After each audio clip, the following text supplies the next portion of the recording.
পাশের কদম গাছে বসে কতটিয়া আমার মনে কষ্ট দিয়া করে করলা বিয়া বন্ধু রে।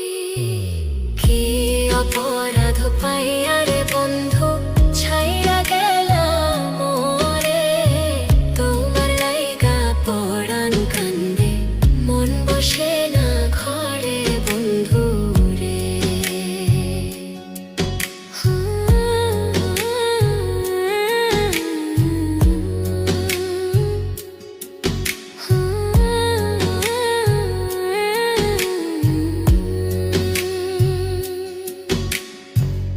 তুমি এখন সুখ